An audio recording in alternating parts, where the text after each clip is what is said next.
চিন্তা আছে না যে ময়না লাগে তুমি পাগলা আছিলা। আন্যের জি ময়না আর আমার দোয়ানের এত সুন্দর সুন্দর গয়না কোনোভাবে মিলতেছে না।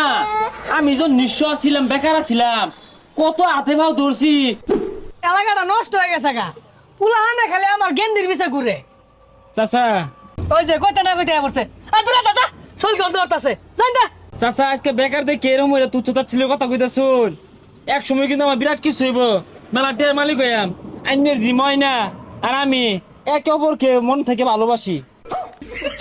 কইলো কি রে, বা মনে হয় চান্দ হাত। চাচা আজকে বেকার দেখে এই ব্যবহার করতে শুন, আমার একদিন মেলা টের হইব। দেখুন যে আন্যের জি ময়না রে মন থেকে ভালোবাসতাম, মন থেকে ভালোবাসতাম। চাচা মেলা আন্দরে বই রইছুন, কিছু কইনো না, গয়নাটা নিয়ে বানাইবেন নাকি? না না বাবা, তোমার মা হাতন কুম্বা লাইব। তোমার মা হাতনের লগে আমার পুরানা হিসাব মেলা ভাত আছে, তোমার মা হাতন আইলে পরে করবাম। চাচা কিছু বানাইলে কোন, আমি ডিজাইন দেখাই। এ বেটা বেটা, বেশি কথা কাউকে লাগিয়া তোমার মা হাতনে দিব, এটা তুমি বুঝতেছো না? চাচা এবার আউট করে উঠকে বোন মাজন আইতাছে। এনে 1 ঘন্টা ধরে বইরেছি, কুম্বা লাইব, তাড়াতাড়ি আর গো। হ্যাঁ হ্যাঁ, না ওই 500 ভরি স্বর্ণ আমি স্টক করছি, ওইগুলোর গয়না বানায় সেরা ডিসপ্লে করবো। কি মুরব্বী কিছু করবেন? বাবা আমার চিন্তা আছে না, ওই যে মনের বাপ মনের বাপ।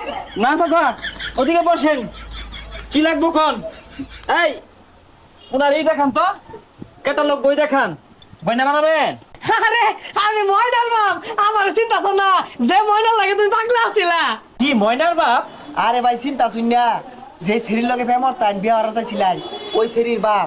থুজা বাদ দে ওগুলা, ওগুলা আমার অতীত আছিন, মনে নাই।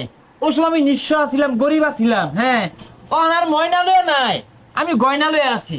ও বাবা তুমি বুঝছো বিষয়টা, আমার যে ময়না এলাও তোমার বিরাট ভালোবাসে। ময়না আর গয়না দুইটাই মিলে গেলে আমার বিরাট ভালো লাগবো। চাচা আন্যের জি ময়না আর আমার দোয়ানের এত সুন্দর সুন্দর গয়না কোনোভাবে মিলতেছে না। আমি যখন নিঃস্ব ছিলাম, বেকার ছিলাম, কত হাতে ভাও ধরছি। প্রেম হরবার দিছুন না, বিয়াটা হরবার চাইছি, বাড়ির সামনে গেলে খেতাই দিত। কি কো এগুলা বাবা, আমি তো আগের তেই চাইতাম আমার ময়নার লগে তোমার বিয়া হোক। আর শুনো বাড়িত না কচি কচি ডেরহি আছে, মুরগা আছে, এগুলো সব তোমার লাগে ফেলছি। চাচা ও হানার ওইগুলা কইলে কাম হইতো না। স্বর্ণের যে দাম 2,09,000 টাকা ভরি হনা, শুনলাম কয়েকদিন পরে বলে 5 লাখ টাকা ভরি হইব। ও বাবা ঠিকই কইছো, এই তো আমার বাবা উন্নত হয়ে যাবো গা কয়দিন পরে। মাশাআল্লাহ বাঁচায় রাখল্লা। ও চাচা এ বারে বারে মুখে বেড়া টাইম কে লাইগা, সকালে পান্তা ভাত খাইছুন, পেঁয়াজ দিয়ে গন্ধ করতেছে মুখটা। এই এই চল, কাজ আছে, বেরোই। বিরক্ত করেন কেন? চাচা ও হানার তেল মারলে কাম হইতো না জানিতে। বাবা একটা বার যদি দেখতা। আহা গো চাচা, 2,09,000 টাকা বড়ি। স্বর্ণের দামটা বাইরে গেল গা। শুনছি রাসেল বাবাজি স্বর্ণের দোকান আছে। আমার জিডারে বলে আবার প্রথমে তো হুস করছিল যে ভালাই আছো, যাই দিহি জোর কইরা হইলে ওই রাসেল এটিন বিয়া দূর লাগবো। বুঝলি এমিন, গেমে যাচ্ছি তো। গাম্বানি তো স্বর্ণ কিনা থইছিলেন, ওন যে দাম বাড়ছে ওন তো আরো গুড়িবতী। বাবাজি ভালাই আছো? হ্যাঁ আমি বেলুয়েছি, আপনি কে চিনলাম না তো। আরে ভাই বড় লোক হয়ে তো দেয়া যায় না, কথা চেঞ্জ হয়ে গেছে, এটা কি শুদ্ধ কইতাছুন? আমার চিনছো না, আমি শেফালির বাপ। আঙ্গুর গেন্দি স্কুল যাইতে শুম, তুমি বলে খারে জিজ্ঞাসা করছিলা কিরম আছো, তুমি কি লেগে জিজ্ঞেস করছিলা বিয়া শাদী করবা? ও চেচে, আরে চেচে না চাচা। ও চাচা, ও তখন তো বেকার ছিলাম, বখাটে ছিলাম, স্কুল কলেজের সামনে পাক চাক পারতাম, তখন জিজ্ঞেস করছি অনেক রে। না না তুমি বকাটে ভুলাই বাকে, তুমি সভ্য ভুলা। 2,09,000 টাকা ভরি আঙ্গুর গেন্দি তোমার পছন্দ হরে।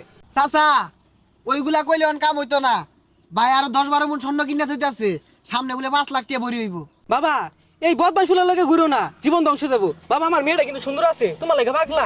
তোমার মেয়ে সুন্দর আছে, আমার মেয়ে কি দেখতে খারাপ নাকি? এই বদমাই বেড়াটা কেডা আরে ঠেঙ্গলে দিছে, যাও মিনতে যাও। এ বেটা এই উষা কথা কয়ো, আমার গেন্দের লগে প্রেমত তো। আমার গেন্দিরও কম না, পছন্দ হরে। আয়ো জামাই। আরে খারুন এই জামাই তুমি এবার। আরে ছাড়ুন আমারে, পাস্ট ইজ পাস্ট চাচা, অতীত। এ জামাই বেশি কথা কাউকে লাগিয়া, অতীত আর বর্তমান বুঝি না, অতীত তখন সারা দিয়ে উঠছে, তুমি আয়ো। আরে মিয়ারা সারুন বদ দে তো ভাইরা আতাছুন, পরে 10-12 মন স্বর্ণের কি হইব 10-12 মন দেখি মানে আমি আছি না আমার গেন্দে আছে না আয়ো আমি লয়ে গেলাম গো। সরি উলে যাই মানে আরে মেয়েরা সারুন মদ দে তো ফাইরি আল্লাহ আগে কইয়াছিলেন একজনের টাইনা সিরি আরতাছে কে আরেকজন খাই রইছে চোখে দেখা যায় না চাচা তো বলা আমি ছেড়ে দিয়ে বিয়ে হতাম না। আজকে অর্ধেক গুলো লয়ে যান। আরে আমি বিয়ে হতাম না। আমি কি ছাড়ম নাই আমি ওর দেখি লই যাই আমার অর্ধেকই লাগবে।